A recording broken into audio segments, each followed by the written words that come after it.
Alright, y'all know what time it is. It's time for another Worst to Best. Those videos where I rank an entire artist or band's discography from their worst album to their best album. And the usual stuff that needs to be talked about first, I'll get out of the way really quickly. I'm not going to do a full-length, in-depth review of any of these albums. I'm going to give some strengths, some weaknesses, some standout tracks, and some of the reasons why I put them where they are on the list. And obviously, it's not the final say. Like, I'm not saying that number 1 is the absolute best. I'm not saying that number 12, because there's 12 albums, is the absolute worst. I'm saying if all the albums were laid out in front of me, which one would I pick up first to listen to, and which one would I pick up last to listen to? So, all those underway, let's talk about the Flower Kings. Flower Kings. Love the Flower Kings. One of my favorite progressive rock, retro progressive rock bands out there. They were one of the first on the scene. They were one of my first introductions to this retro prog style of music. And they're probably one of my favorites in that sense. So let's talk about the Flower Kings. Let's talk about their albums. Let's rate their albums and let's see how I'm wrong. So yeah, let's talk about their worst album.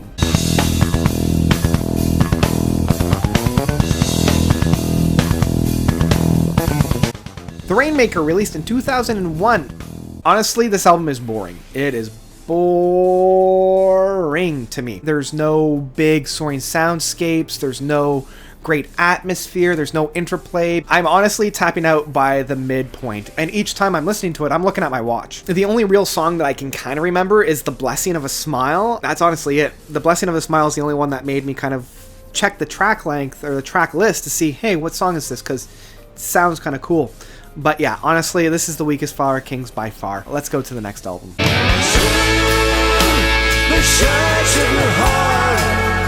Number 11, Stardust We Are, released in 1997. Now this one's interesting because this album was one of the first albums in my mind that really solidified the Flower Kings' real identity. It is a double discer, and for a lot of the reasons why The Rainmaker was my least favorite album of theirs, it's the same reason for this. And it's odd because this one's even longer. There's no need for this album to be as long as it is. It's just them wandering way too long to try to figure out what they want to do with the sounds. There's way too many of those experimental pieces that don't go anywhere. Like, I'm fine for bands experimenting, but you gotta have some gold out of the experimentation of it. Now, the reason why I put this above The Rainmaker is the standout tracks. The title track of Stardust We Are, fan favorite. Like, they play this constantly live. This was one of their first 20 minutes plus songs. But I also really like Ghost and the Red Cloud. I thought this was a really, really interesting track and doing something a little bit different as well. So these two tracks elevated it enough so that it wasn't the bottom of the barrel. I find I put this more as musical background than anything else, but even for music for background's sakes, I'll put on something a little bit better. So yeah, let's move on.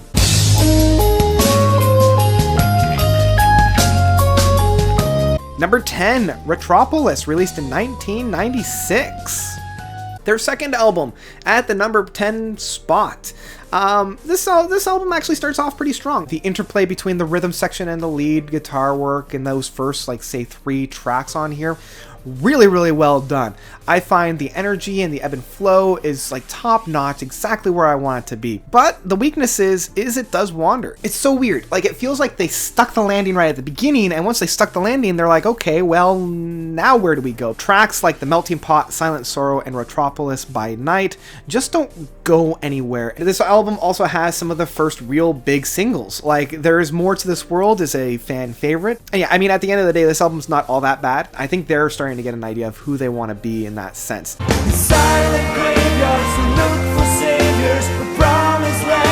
Number 9, Desolation Rose, released in 2013. Now, I know I'm going to get a lot of flack for this one because I know it's a really big fan favorite and people love this album. This is the last album that they released. For me, the highlight and the strength is the structure. I feel like they finally nailed the structure a couple albums back and they're just perfecting it at this point. Oddly enough, the main weakness of this album feels really short. It almost feels too tight as well. Like, it's almost too polished. Those jam sessions, those wandering the territories, those things that I had mentioned within Stardust We Are, those are totally gone. And I almost hate to say I almost miss it. And because of this, there's no real standout track on the album proper. Most of my favorite tracks on this are actually on the bonus disc that comes with this album. And there's also way too many callbacks to that whole Desolation Road. That main theme, it comes back through multiple amounts of tracks, and I can tell that they're trying something new with this kind of a callback system, but I don't know if it really worked all that much, and I wonder if it would have worked better as a 20-minute or a 15-minute epic as opposed to just being interspersed within the album itself. It's very dark. It's probably their darkest album of all of them, and it's something that I wouldn't associate with the Flower Kings. I always associate the Flower Kings with being very positive, very celebratory. It's fine, but it's definitely not their best, and I have a hard time even connecting with it now. So yeah, let's move on to the next one.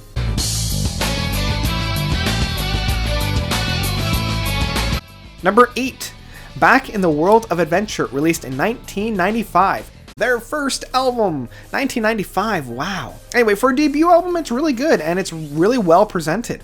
It holds a lot of the techniques that will be seen throughout the entire discography and the entire run of the Flower Kings. Now, in terms of weaknesses, they've done this better. Even if they're like reusing the same techniques, they've mastered it. They kind of found their footing for where they wanted to go on it. The only thing that drops my rating, because I do know that a lot of people, this is their favorite album, is kind of the lack of a true banging tracks. Like, even though Train to Nowhere, Theme for a Hero, and My Cosmic Lover are good tracks, I don't really have like that standout oomph that I really feel on a number of their other albums from here. Yeah, and in terms of like a solid start to finish album, it's actually pretty consistent. So yeah, let's move on to the next one.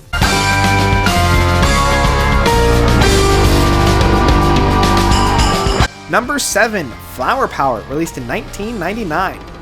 So this holds the big track of the Garden of Dreams, and this first disc is essentially one track with a couple of bonus tracks at the end. And then we have kind of the singles on the second track, or on the second disc. And I do like the presentation, even though I feel like the Garden of Dreams has the same thing that Retropolis has, in the fact that it's very banging and very great at the beginning. Like the first about like 20 minutes or so is just so good.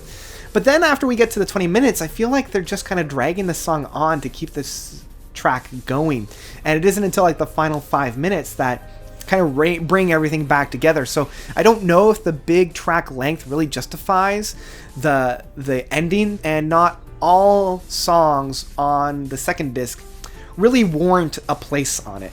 I feel like this album overall would have been a lot better if they shortened Garden of Dreams to maybe the 30 or 20 minute mark and really tighten it up in that sense, and provided like the best hits from that second. I will say that my favorite part is the attack of the monster briefcase from Garden of Dreams. So yeah, that's why it's number 7, because yeah, I think they had a lot of trimming to do on this album, but what they found on it was really good.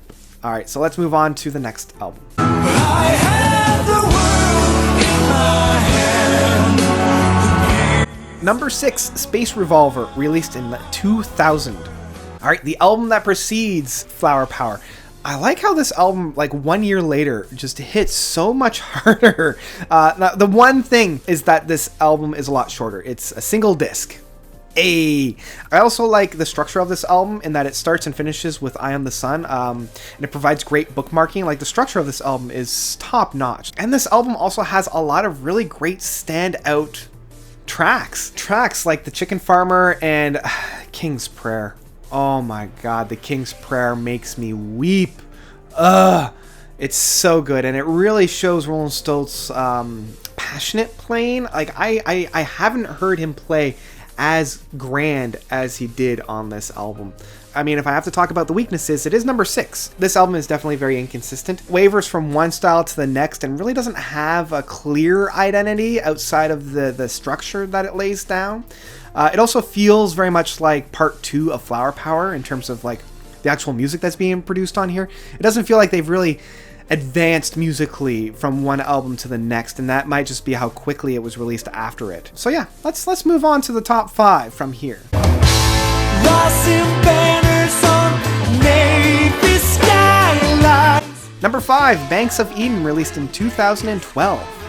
Okay, so we're coming into the star performers here, and Banks of Eden is one that I come back to quite consistently. Second last album from them. This album is very self-contained and restrained in that sense. Like, they don't try to blow down the doors. They don't try to become something super epic where they completely lose their minds in that sense. And the structure of this album is very, very good as well. It opens up with a 20-minute piece, and then it has the standout songs after that. So it feels much more like a self-contained album. Now, in terms of the weaknesses of this album and why it's at number 5, is they do use the title, like the themes from the first big epic from Numbers, a little too much outside of it. I felt like they used that whole enter a world imperial, leaving the world, like, they use that way too much throughout the rest of the album.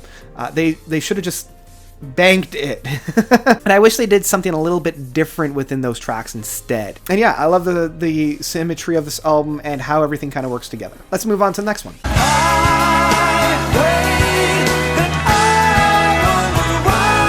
Number 4, Paradox Hotel, released in 2006. So this album actually holds a lot of my favorite singles, like those shorter tracks. Like, the bangers on this album are really, really good, but it shouldn't come as a surprise for why some of the weaknesses.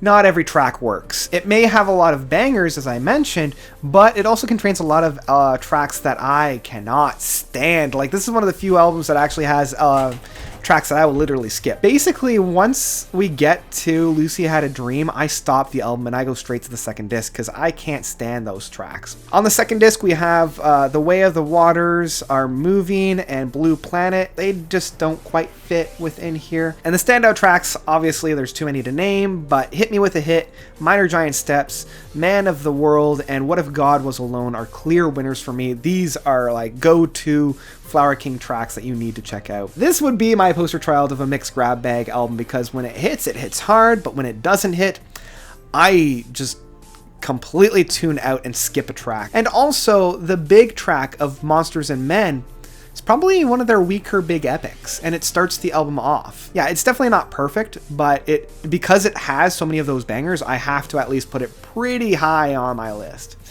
All right, let's go into the top 3 now.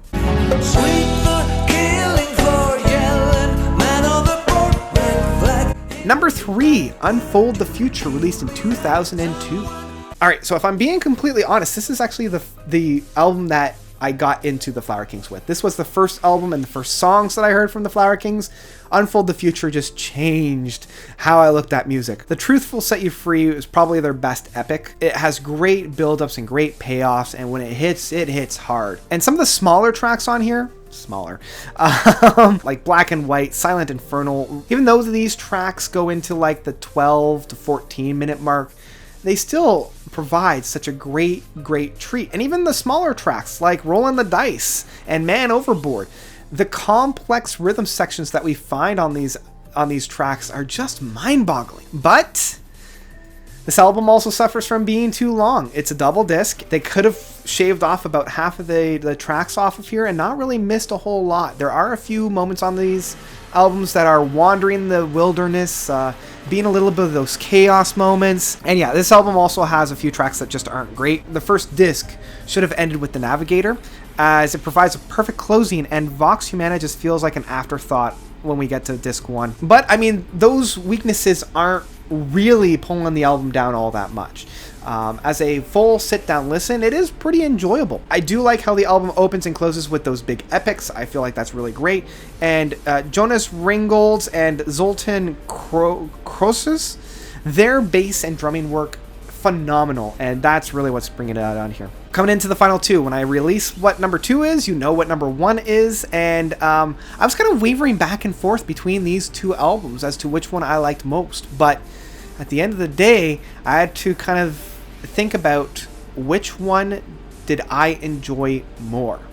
And let's talk about number 2 first. Waiting on to serve a greater purpose, or to join the cosmos. Number 2, Adam and Eve, released in 2004. As I said, this was really hard. It was pretty much splitting hairs at this point. Adam and Eve is probably the album that I've listened to the most out of all other Flower Kings albums, and that includes number 1. The opening track of Love Supreme is my favorite track from the Flower Kings, hands down. That's even over the the King's Prayer and the Monster Briefcase. This album also has things that I love about the Flower Kings, which are the big epics, those smaller fun tracks, and a really interesting structure. Because outside of the big 2 epics that open and close this album, each song has kind of a mini play out at the end so that they're paired. At least the first 3 songs kind of do this. They kind of lose track of that by the end of the album, which does kind of make it bob back down a little bit in terms of the rating. I would have had no problem putting this at number 1 if it wasn't for Timeless and the Starlight Man, because as I said, it does feel like we were over-treading a little bit, and it really doesn't do anything for me for that sense. Alright, so now let's talk about number 1.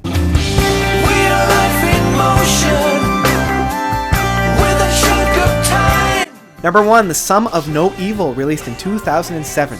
Yep, I know a lot of people aren't a big fan of this album, but me, I love this album. This is my favorite Flower Kings album, hands down. This is a quintessential Flower Kings album, and it is a quintessential summer listen for me. I love the structure. I love how everything is balanced. It's a shorter album, being a single discer, and there's no wasted space. Every moment on this album is exactly where it needs to be. And like all the other weaknesses that I've mentioned for the other albums are not found on here. It's not too long. There's no filler. It's not inconsistent. Like, it does have a clear forethought. It's not overblown, and it's also airy enough that they're able to stretch their legs and really blow down the doors when they need to. Every single track off of this is a banger. It hits so hard. And I know a lot of people wouldn't really put this as their best, but for me, it's easily their strongest. Now, I will also be the first to admit that there are stronger moments on other albums, but as a consistent, full-fledged, start-to-finish album, it is their strongest. And it's really why I come to the Flower Kings. I love this album. I do. And I recommend everybody to listen to it. I friggin' love it. And that's pretty much about it. That's all the albums rated from worst to best. What did you guys think? What is your own rating system for the Flower Kings? What album do you love? Which albums do you not like? How am I wrong in my rating system? Let me know of all of that by commenting down below. Thank you guys so much for watching. This was a really fun one for me to do. I had a blast diving into the Flower Kings because of how happy, optimistic, and how just celebratory they are. I was really pleased to spend so much time with the Flower Kings. So yeah, that's about it for me for the Flower Kings, rating all their albums from worst to best. Well, I guess until next time, and my next big worst to best, yeah, notes out.